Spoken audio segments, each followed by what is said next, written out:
I have a question for you. Maria has been learning English, blank space, 3 hours. Would you choose for or since? I know it sounds like both could be correct, but there is actually one correct because they are used in a different way. So the correct answer for this question is for. Maria has been studying English for 3 hours. So why is this such a struggle for some people? Basically gonna use both to talk about a period of time that something has been happening. In this video, you're gonna learn how to use the for and since and what's their difference and how to use each one. You're gonna use for when you want to talk about the whole period, the whole time that something happened. You're not being specific, you're mentioning the whole period. For example, Sally has been working in this company for 6 years. You're not being specific, you're not saying the year. It's just the whole time for 6 years. She's still working in the company. You just mentioned for how long she's been working in the company for. Another example, I haven't seen Tone for 3 days. You're not being specific. You're not mentioning the date, the exact date. You're saying the whole period, 3 days. So you use for.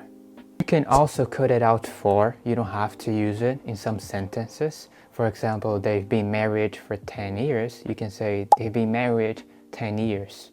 It's also understandable. But you can cut it out for a negative sentence. You have to use for. For example, I haven't had holidays 10 years. You see, it sounds something is missing. So you can't just cut it out for in negative sentences. I haven't had holidays for 10 years. You need the preposition there because it sounds weird when you just cut it for. It sounds like it's missing something and it's a broad sentence.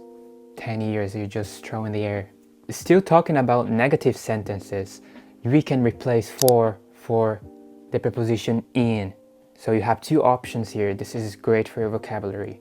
You can choose between in and for when talking about negative sentences. I'm gonna use the same sentences, but with the in now. I haven't had holiday in 10 years. Same thing, understandable. I haven't had holidays for 10 years. I haven't had holidays in 10 years. You can choose either one. It's great for your vocabulary. So we have a slightly rule here where you do not use for all my life, all day. You don't need to put extra preposition and words. You can just leave it as it is. I've been living here all my life. There's no need for extra for. Don't put it there. Save yourself some words. So wrapping up for here. So you use for not a specific period. You just talk about the whole period. For 3 years, for 5 days, for 6 hours. You can cut it out for positive sentences. You cannot cut it out for in negative sentences.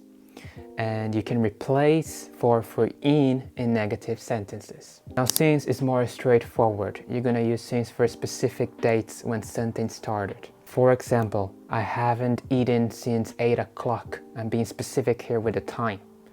Or I haven't read since 2001. Being specific with a specific year.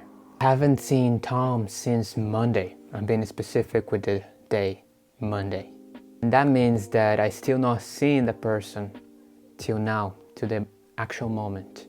So for when you mention the whole time, not being specific about the exact date, year and time. And since you're gonna use when you want to be specific about that date, month and year. By the way, I haven't eaten since 8 o'clock in the morning. So I need to get myself some food. That was the video. I hope you guys enjoyed. Basically, don't forget about the exceptions for, how you can change for in, and you can cut it out for sometimes. Hope you guys enjoy it, and this lesson will stick in your brains and you'll finally be able to tell the difference between for and since and when to use each one. Thank you very much.